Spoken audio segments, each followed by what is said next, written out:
सोचते हैं जिसने भारत में शिक्षा की पूरी तस्वीर ही बदल दी। जी हां, हम बात कर रहे हैं शिक्षा का अधिकार अधिनियम 2009 यानी आरटीई एक्ट की।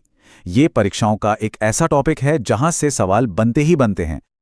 अक्सर कुछ सवाल ऐसे आ जाते हैं जिनमें सब उलझ जाते हैं, जैसे कि एक टीचर को एक हफ्ते में आखिर कितने घंटे काम करना होता है, या मान लीजिए 150 से ज्यादा बच्चे हैं तो कितने टीचर चाहिए। यही वो बारीकियां हैं जहां मार्क्स कटने का डर रहता है।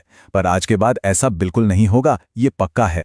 तो आज हमारा मकसद रटना तो बिल्कुल भी नहीं है, बल्कि हर एक फैक्ट को दिमाग में ऐसे बिठा लेना है कि वो परीक्षा में अपने आप याद आ जाए। तो चलिए शुरू करते हैं।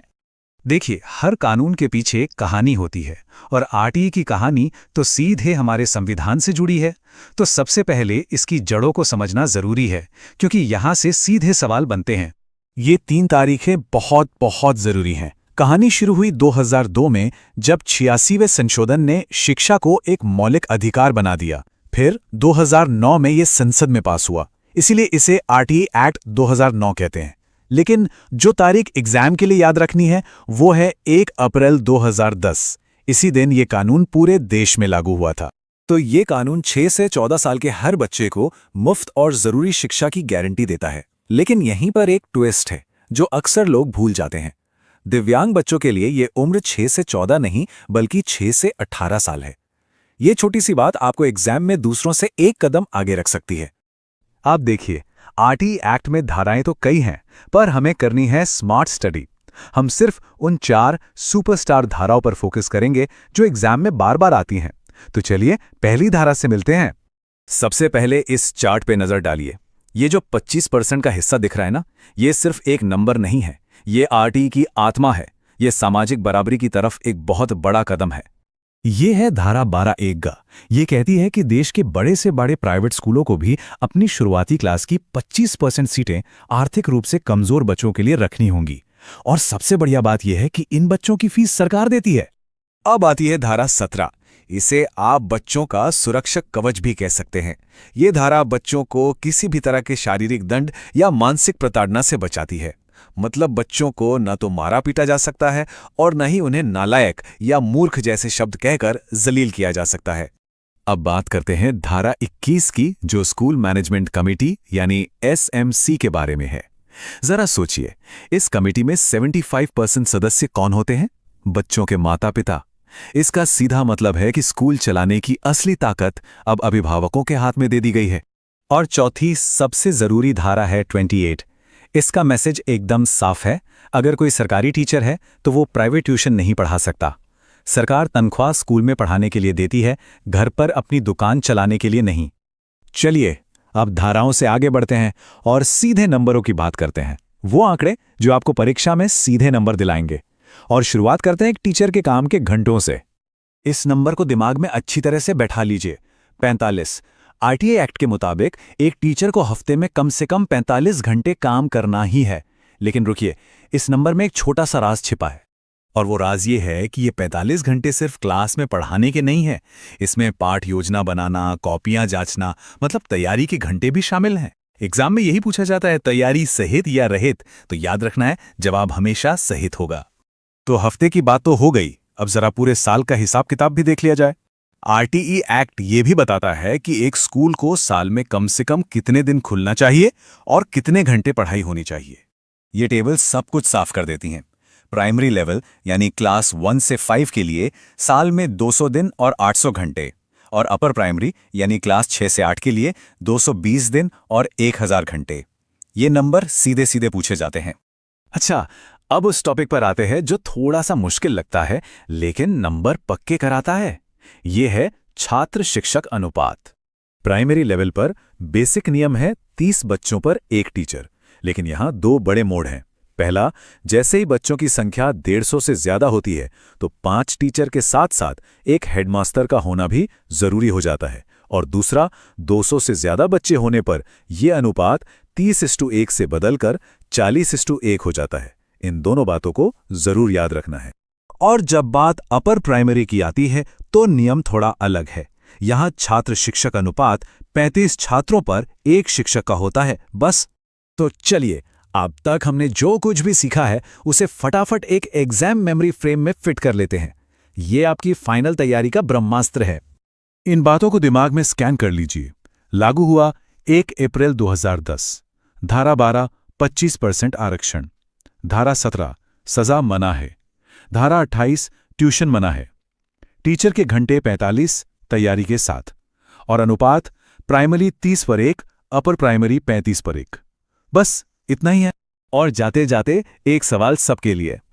RTE एक्ट पड़ोस के स्कूल की बात करता है, तो ये बताइए कि प्राइमरी स्कूल बच्चे के घर से कितनी दूरी के अंदर होना चाहिए? इसका जवाब नीचे कमेंट्स में जरूर बताइएगा। उम्मीद है कि इससे आपको मदद मिली होगी। अपनी तैयारी जारी रखिए। नमस्कार। अगर आप CTET परीक्षा की तैयारी कर रहे हैं तो आज हम उस दस्तावेज की बात करने वाले हैं जिसे इस परीक्षा का संविधान कहा जाता है। जी हाँ, मैं बात कर रही हूँ NCF 2005 की। और एक बात समझ लीजिए, अगर आपने पूरी पेडागॉजी पढ़ भी ली लेकिन इसे नहीं समझा तो तैयारी अधूरी है। हर सेक्शन में सवाल यहीं से बनते हैं। अच्छा, क्या आपको वो दिन याद है जब स्कूल का बस्ता किसी पहाड़ जैसा भारी लगता था? ये सिर्फ हमारी कहानी नहीं है। 1993 में प्रोफेसर यशपाल की कमिटी ने भी यही सवाल उठाया था अपनी रिपोर्ट शिक्षा बिना बोझ के में। उन्होंने तो यहाँ तक कह दिया था कि बस्ते का वजन बच्चे के वजन से भी ज्यादा है। ये एक बहुत बड़ी समस्या थी और इसका समाधान तो चाहिए ही था। और बस इसी समस्या का जवाब बनकर आया नेशनल करिकुलम फ्रेमवर्क 2005, यानी कि राष्ट्रीय पाठ्यचर्या की रूपरेखा। ये जो पुरानी बोझल शिक्षा प्रणाली थी ना, उसका एक क्रांतिकारी जवाब था ये। तो चलिए आज इसमें गहराई से उतरते हैं और देखते हैं कि आखिर ये बना कैसे। देखिए, इसकी जड़ें तो 1993 की यशपाल कमेटी की रिपोर्ट में है, लेकिन इसकी जो आत्मा है, इसकी असली प्रेरणा, वो आई रविंद्रनाथ टैगोर के निबंध सभ्यता और प्रगति से। टैगोर का मानना था कि बच्चों के अंदर ना क्रिएटिविटी और सीखने का एक आनंद होता है जिसे हमारी ये रटने वाली शिक्षा प्रणाली खत्म कर देती है। तो बस 2005 में NCERT ने इसी सोच को आधार बनाकर ये पूरा दस्तावेज तैयार किया। तो अब बात करते हैं NCF 2005 की आत्मा की, यानी इसके 5 सुनहरे सिद्धांत। यकीन मानिए, अगर आपने इन 5 को समझ लिया तो पेडागॉजी का कोई भी सवाल गलत हो ही नहीं सकता। आप कह सकते हैं कि ये इस नए संविधान के 5 मूल अनुच्छेद हैं। पहला सिद्धांत है ज्ञान को स्कूल के बाहर की जिंदगी से जोड़ना। ये सिर्फ किताबी बात नहीं है। इसको ऐसे समझिए, अगर क्लास में पौधों के बारे में पढ़ाना है तो बच्चों को सिर्फ किताब पढ़ाकर मत छोड़िए, उन्हें बाहर बगीचे में ले जाइए। जो बच्चा क्लास में सीखता है, जब वो उसे अपने घर और समाज में देखता है ना, तभी असली सीखना होता है। तो एग्जाम के लिए ट्रिक क्या है?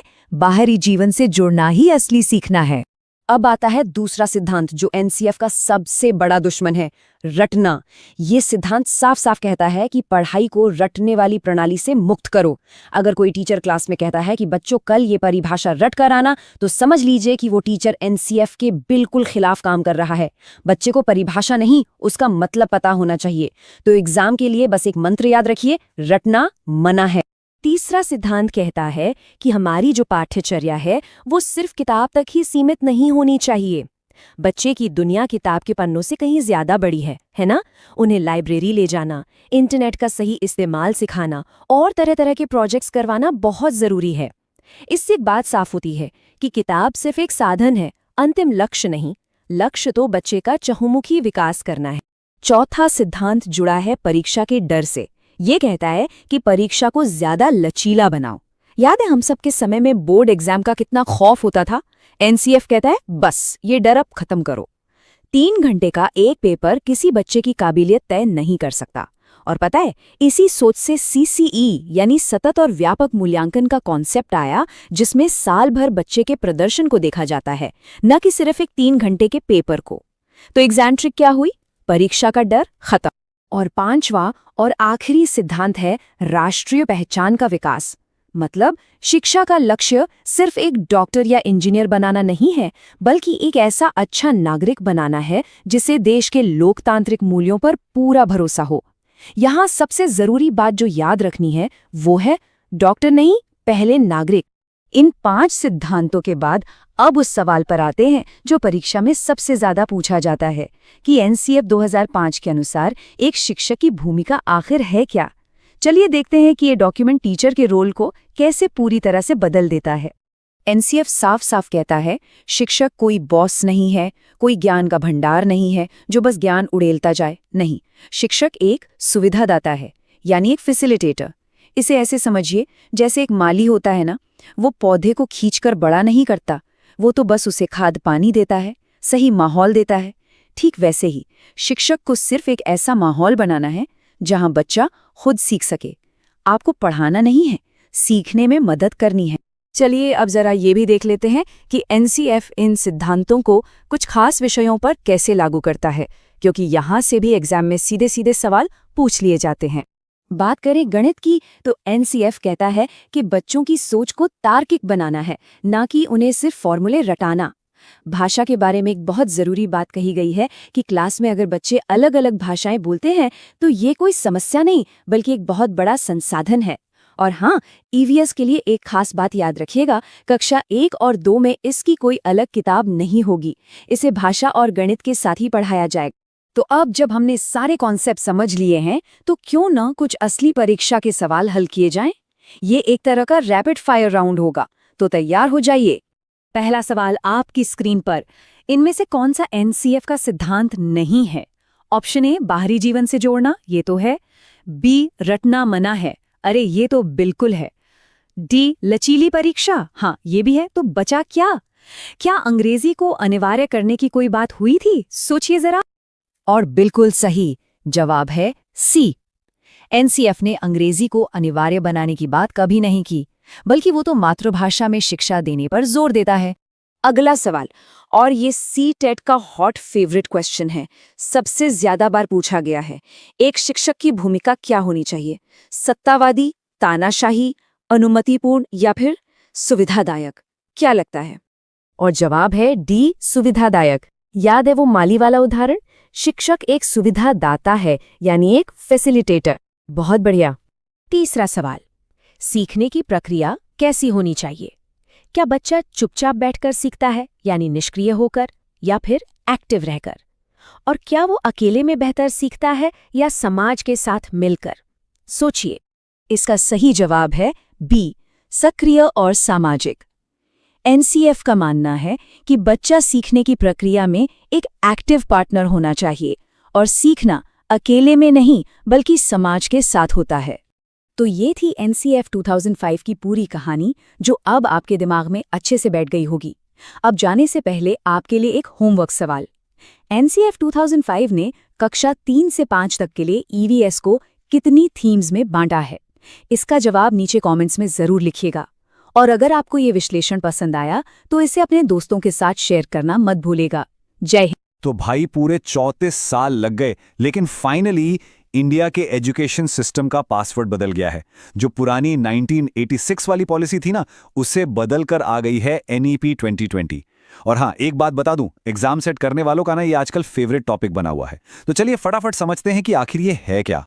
तो सबसे पहला काम, अपने दिमाग से ना वो पुराना 10+2 वाला सिस्टम, उसे कंट्रोल ऑल्ट डिलीट कर दीजिए।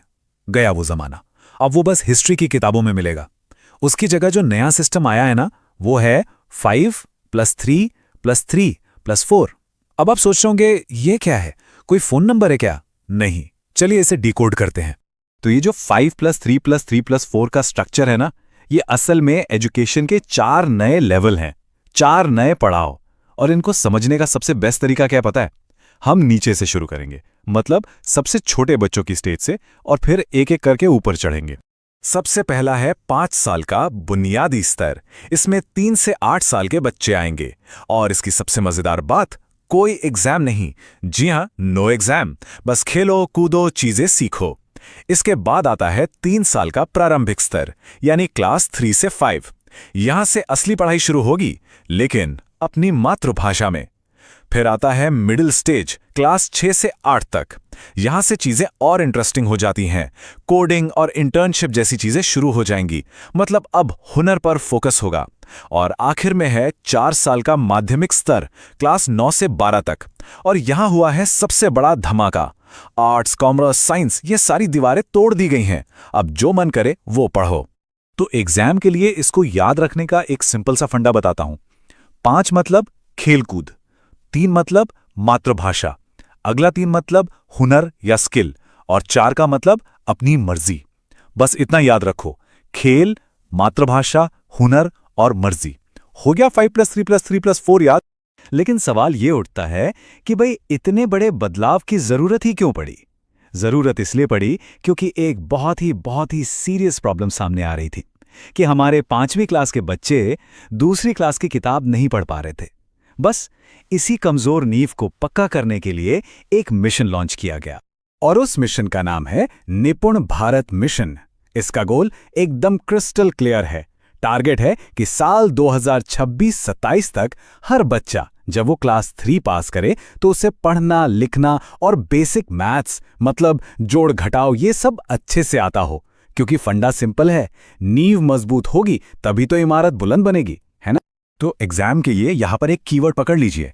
जब भी सवाल में निपुण शब्द दिखे ना, तो दिमाग की बत्ती जलनी चाहिए और सीधा याद आना चाहिए कक्षा 3। बस निपुण बराबर कक्षा 3 की नींव, ये कनेक्शन भूलना नहीं है। अच्छा, अब आते हैं एग्जाम्स पर, वो एरिया जिससे सबको डर लगता है। तो सुनिए, रट्टाफिकेशन के दिन अब लद गए। Goodbye rote learning. अब रटने पर नहीं, समझने पर जोर होगा। और बच्चों की समझ को कौन परखेगा? इसके लिए एक नई नेशनल बॉडी बनाई गई है जिसका नाम ही है परख। हाँ, और ये नाम एग्जाम के लिए सुपर इंपॉर्टेंट है। इसका फुल फॉर्म बहुत पूछा जाता है, तो ध्यान से सुनिए। Parakh, P performance, A assessment, R review, A analysis, K knowledge और H होलिस्टिक डेवलपमेंट। इसका मेन काम क्या है? जितने भी स्कूल बोर्ड्स हैं ना, उन सब के लिए एक जैसे नियम कानून बना। अब परख तो ठीक है, लेकिन इसके साथ साथ रिपोर्ट कार्ड में भी एक जबरदस्त मतलब एकदम क्रांतिकारी बदलाव आया है। अब वो पुराने वाले रिपोर्ट कार्ड भूल जाइए, अब मिलेगा 360 डिग्री रिपोर्ट कार्ड। 360 डिग्री का मतलब क्या हुआ? मतलब ये कि अब बच्चे को सिर्फ टीचर रेट नहीं करेंगे, बल्कि 3 लोग मिलकर असेसमेंट करेंगे। पहला, बच्चा खुद को ग्रेड देगा। दूसरा, उसके दोस्त, उसके क्लासमेट्स उसे ग्रेड देंगे। और तीसरा, जाहिर है टीचर तो देंगे ही। तो इससे सिर्फ मार्क्स का पता नहीं चलेगा, बल्कि ये भी पता चलेगा कि बच्चे का बिहेवियर कैसा है, वो टीम में कैसे काम करता है, कितना क्रिएटिव है, सब कुछ। तो इसको याद रखने के लिए भी एक मस्त लाइन है, एक तुकबंदी है। परख करेगा सबकी परख, 360 डिग्री से दिखेगा समग्र विकास। इस एक लाइन से आपको परख और 360 डिग्री दोनों एक साथ याद रह जाएंगे। अच्छा, जब बच्चे बदल रहे हैं, पूरा सिस्टम बदल रहा है, तो हमारे टीचर्स पीछे कैसे रह सकते हैं? बिल्कुल नहीं। तो NEP 2020 में टीचर्स के लिए भी एक बहुत ज़रूरी नियम लाया गया है। और वो नियम ये है कि अब हर टीचर को हर साल कम से कम 50 घंटे की ट्रेनिंग लेनी ही होगी। कंपल्सरी है। जी हाँ, आपने सही सुना, 50 घंटे। एक तरह से कह सकते हैं कि टीचर्स को भी अब हर साल एक प्रोफेशनल हाफ सेंचुरी लगानी पड़ेगी।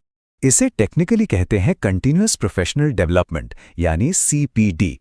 क्यों? ताकि हमारे टीचर्स भी नई टेक्नोलॉजी और नए-नए पढ़ाने के तरीकों से अपडेटेड रहें। और हाँ, एक और बड़ी बात, आगे चलकर मतलब 2030 तक टीचर बनने के लिए 4 साल वाली इंटीग्रेटेड B.Ed डिग्री जरूरी हो जाए। तो एग्जाम के लिए एक और मेमोरी ट्रिक गांठ बांध लीजिए। टीचर की हाफ सेंचुरी मतलब 50 घंटे CPD। ये कनेक्शन आपको कभी नहीं भूलेगा। चलिए, तो अब एक बार फटाफट से सारे इंपॉर्टेंट पॉइंट्स रिवाइज कर लेते हैं जो एग्जाम में सीधे सीधे पूछे जा सकते हैं।